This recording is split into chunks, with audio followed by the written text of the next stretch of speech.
मुफ्ती तारिक मसूद के बयानात के लिए तारिक मसूद एक्सक्लूसिव को सब्सक्राइब करें। तारिक मसूद एक्सक्लूसिव।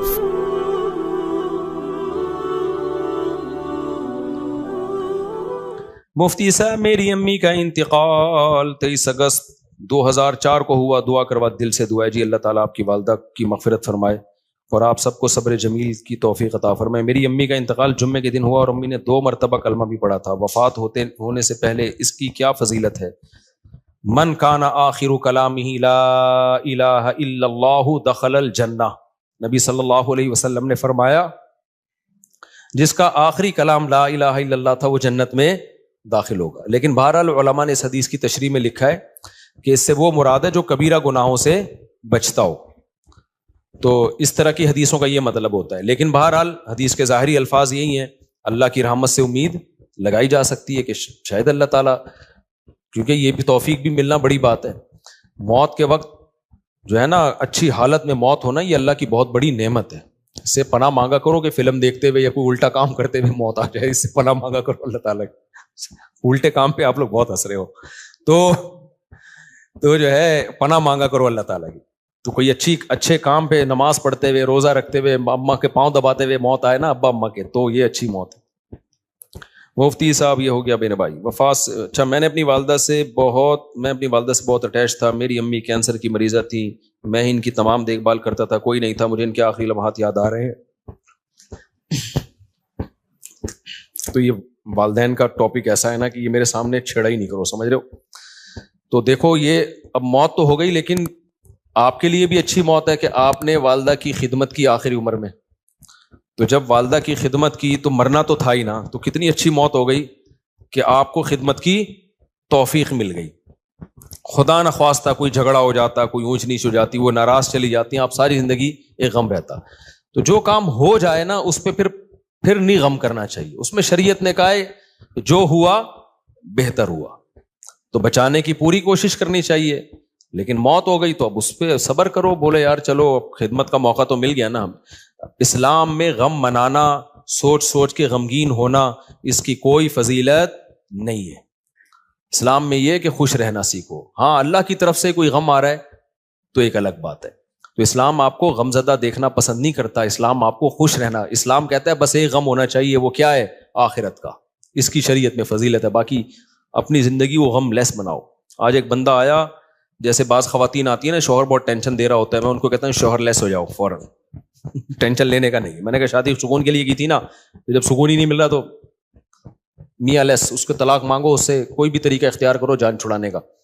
तो क्योंकि भाई अपने सुकून के लिए की है ना, टेंशनों के लिए थोड़ी। हाँ, थोड़ी बहुत टेंशन तो हर घर में होती है। इसी तरह एक बंदा आया, वही चमाट वाला ना, एक चमाट लगाया तो बीवी ने 4 चमाट लगा दिए। तो और पता नहीं क्या क्या हो रहा है। आप लोग कभी मेरे साथ खुशबू लगा के आओ, कभी बैठो।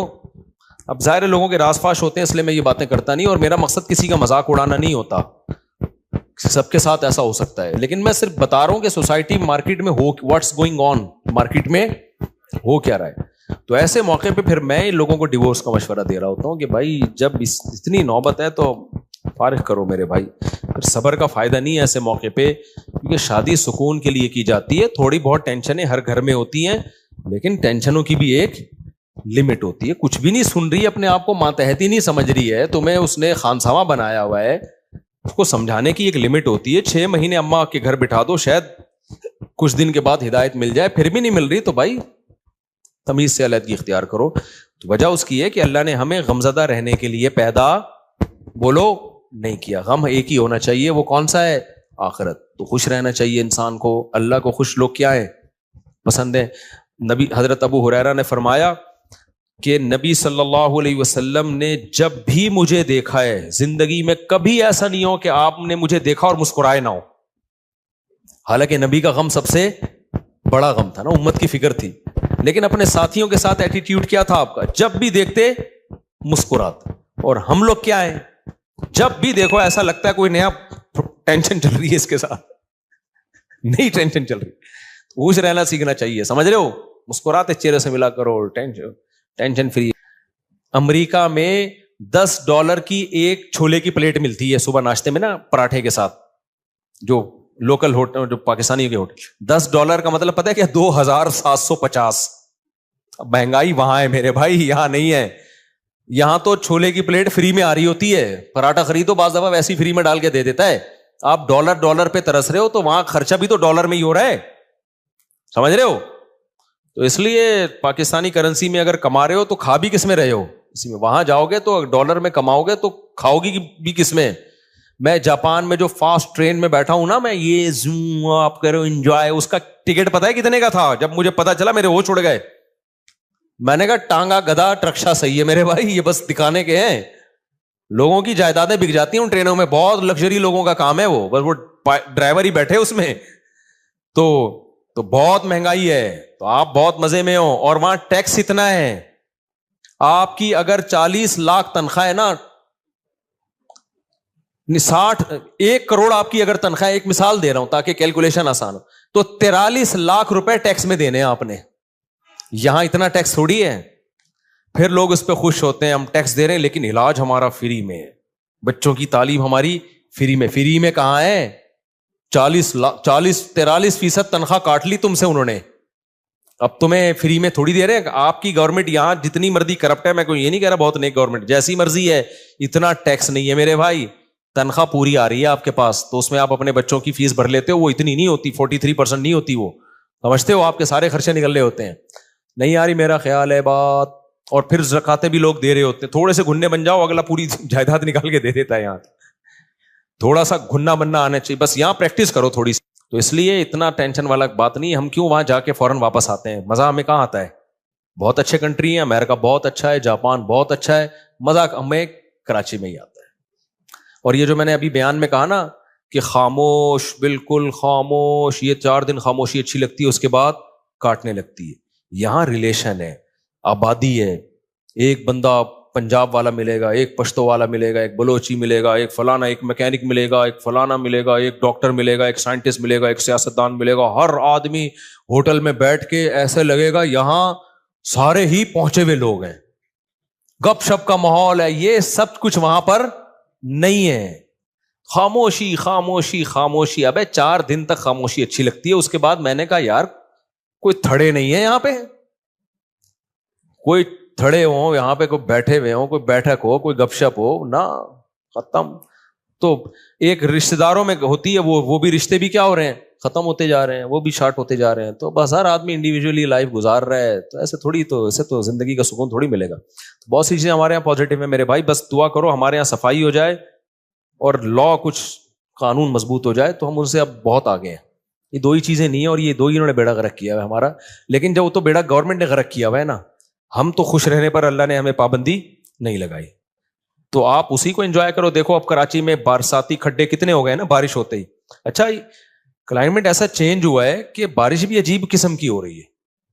ادھر آ رہا ہے کہ جی سمندری طوفان آ رہا ہے, اور واقعی آیا ہوا بھی ہوگا, اس کے پڑوس والے علاقے میں نلکے میں بھی پانی نہیں ہوگا.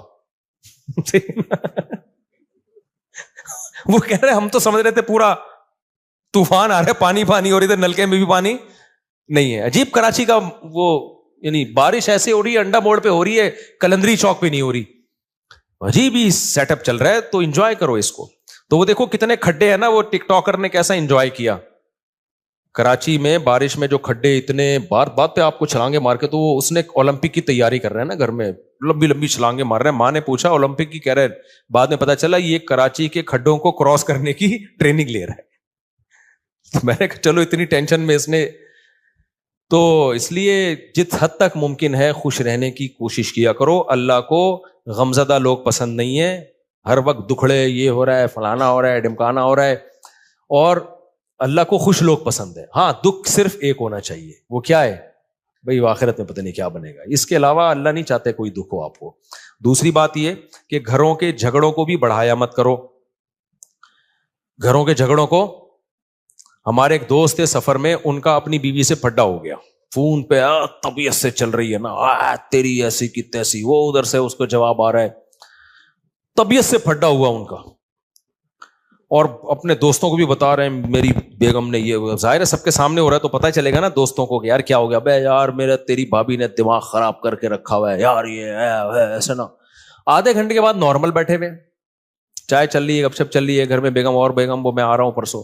वो दूसरे ने पूछा, अबे आधे घंटे पहले तो ऐसा लग रहा था कि तलाक हो जाएगी तुम दोनों में, अभी थोड़ी देर में ऐसा लग रहा है कि कोई मसला ही नहीं है।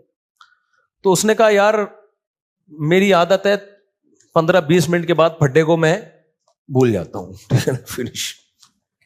वाकई ये जिन लोगों की आदत हो ना, वही खुश रह सकते हैं इस जमाने में।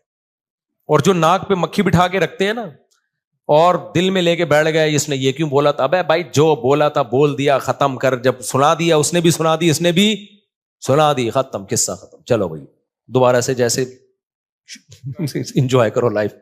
और लोग कहते हैं भी तंबी तो हुई नहीं, ना ना ना, जब ये फड्डा होता है ना, अगले को खुद थोड़ी सी तंबी हो जाती है। आइंदा वो बोलने से पहले उसको भी पता है, आपको भी पता है कि मैं ये बोलूंगा, उसकी दुखती रख पे पांव रख दूंगा मैं, वो ये बोलेगी तो मेरे खोपड़ी घूमेगी। तो दोनों थोड़ा थोड़ा एक दूसरे की खोपड़ी का एहतराम आहिस्ता आहिस्ता शुरू कर देते हैं। खुद ही शादीशुदा आदमी की जिंदगी एक मैनेजमेंट खुद ब खुद आ जाती है। तो अगर आप जो दिल में लेके बैठ गए, उसने मेरे को ये बोला था, उसने यूं कर दिया था, उसने, यार तुम्हें एक वाकया सुनाता हूं, इससे बस फिर मैं बस आप लोग से 2-4 सवाल लेके बयान खत्म करता हूं। इससे बड़ा क्या यानी एक तरह से जुल्म होगा कि सैयदा आयशा रजी अल्लाह ताला अन्हा पर जब तोहमत लगी है ना, मुनाफिकीन ने झूठी तोहमत लगाई, उसमें हजरत मिस्ताह रजी अल्लाह ताला अन्हु जो सहाबी रसूल हैं, वो भी उस प्रोपेगंडे का शिकार हो गए थे। वो भी मुनाफिकीन की बातों में आ गए और उन्होंने भी हजरत आयशा के बारे में ये मुनाफिकीन से सुन के अल्फाज कहे। हजरत आयशा बेटी किसकी हैं? अबू बकर की। आप बताओ गैरतमंद आदमी को कितना गुस्सा आएगा ना। हजरत अबू बकर हजरत मिस्ताह के साथ माली ताउन बहुत ज्यादा किया करते थे, क्योंकि रिश्तेदार भी थे और गरीब भी थे। जब हजरत अबू बकर को पता चला ना मेरी बेटी के बारे में इन्होंने ये अल्फाज कहे हैं, तो हजरत अबू बकर ने कसम उठाई कि आज के बाद 1 रुपया नहीं दूंगा, यानी मैं खर्च कर रहा हूं इन पे और मेरी बेटी पे ये भी तोहमत में शरीक हो गए। बाद में जब कुरान की आयतें नाजिल हुई, हजरत मिस्ताह ने तौबा की और बहुत गिड़गिड़ाए, अल्लाह के सामने तौबा की। लेकिन अबू बकर रजी अल्लाह ताला अन्हु कसम उठा चुके थे, इन पे मैं खर्च नहीं करूंगा, मैं नहीं खर्च करूंगा इनके ऊपर। लिहाजा उन्होंने कि भाई ठीक है आपने तौबा कर ली, लेकिन ये हल्का जुर्म तो नहीं है ना। कितनी बड़ी शख्सियत भाई, सैयदा आयशा नबी की ज़ौजा भी हैं और अबू बकर की बेटी भी हैं। तो नबी ने भी माफ कर दिया उनको। कितना बड़ा ज़र्फ यार भाई, जब गिड़गिड़ा लिए, तौबा कर लिए तो माफ कर दिया, क्योंकि नबी के सामने बड़ा विजन है ना। जो छोटे यानी घरों में छोटे छोटे झगड़ों को लेके लंबे चलते हैं ना, वो दुनिया में कोई बड़ा काम नहीं कर सकते, वो बस उन्हीं में उलझ के रह जाते हैं। तो नबी सल्लल्लाहु अलैहि वसल्लम ने तो माफ किया ही, अबू बकर ने माफ नहीं किया। उन्होंने कहा ठीक है मैं कोई इंतकाम नहीं ले रहा, लेकिन जैसे मैं पहले खर्च करता था नहीं करूंगा खर्च। सूरह नूर की आयतें नाजिल हुई, वला यअतली उलुल फज़्लि मिनकुम वस्साअति अन यूतू उलिल कुर्बा वल यतामा वल मसाकीन। फरमाया अल्लाह ताला ने कि तुम में जो कराबतदार हैं, तो जिन लोगों ने उन पे खर्च ना करने की कसम उठाई हुई है, वो अपनी कसमों को तोड़ दें। अला तुहिब्बूना अन यग़फ़िरल्लाहु लकुम, क्या तुम चाहते नहीं हो कि अल्लाह तुम्हारी गलतियों को भी माफ करे? यानी तुम ये चाहते हो ना कि अल्लाह तुम्हारी गलतियों को भी माफ करे। ये किसको तंबी हो रही थी? अबू बकर को। अल्लाह ने नाम नहीं लिया। अल्लाह मियां भी कैसी देखो नसीहतें करते हैं ना, इज्जत का ख्याल करके जनरली बता रहे होते हैं कि कोई किसी रिश्तेदार पे खर्च करता था और कसम उठा ली है कि नहीं करूंगा, तो वो कसम तोड़ दे और खर्च करना शुरू कर दे, माफ कर दे। वलियाफू वलियस्फहू, चशमपोशी से काम ले, दरगुजर करे। अला तुहिब्बूना अन यग़फ़िरल्लाहु लकुम, क्या तुम नहीं चाहते कि अल्लाह भी तुम्हारी गलतियों को माफ करे? जब ये आयत नाजिल हुई है, अबू बकर ने कहा क्यों नहीं है अल्लाह, मैं चाहता हूं तू मेरी गलतियां माफ कर। यानी अगर मैं इनको माफ करूंगा तो कल तू क़यामत में मेरी गलतियां भी माफ करेगा, तो क्यों नहीं माफ करूंगा मैं? कितनी बड़ी गलती को माफ भी किया और दोबारा हजरत मिस्ताह को पर सदका करना शुरू कर दी। तो जो आदमी माफ नहीं करता ना, बुग़्ज़ रखता है, वो डिप्रेशन और टेंशन में रहता है। और जो दिमाग को साफ और पाक करके सोता है कि यार जो था किस्सा खत्म, तो वो डिप्रेशन से आजाद होता है। तो हम लोग झगड़ों को लेके बैठे रहते हैं, इतने लंबे लंबे कि इसने मेरे को ये बोला था, उसने मेरे को ये बोला था, उसने मुझे यूं किया था। अबे छोड़ दे यार ठीक है, अपने आप को भी रिलैक्स कर, दूसरे को भी टेंशन से बाहर निकाल। तो इसलिए मेरे भाई खुश रहना सीखो اور جس آدمی کے دل میں کینہ ہو, بغض ہو, چیزوں کو لے کے بیٹھتا ہو, وہ کبھی بھی خوش نہیں رہ سکتا, جلتا کڑتا ہی رہتا ہے, منفی باتیں ہی کرتا رہتا ہے. تو دل کو صاف رکھنا چاہیے انسان کو, تاکہ آگے چلے, پھر وہ آگے کے کام کر سکے. انہی میں الجھ کے رہ جائے گا نا, ایک کسٹمر نے یوں کر دیا تھا تو اس کو سنا دی, وہ کسٹمر ہی مارکیٹ سے شارٹ ہو گیا, کاروبار اپنا ٹھپ ہو گیا. تو کوئی سوال کسی نے پوچھنا ہے تو بھائی پوچھ لے, پھر ختم کرتے ہیں. اللہ,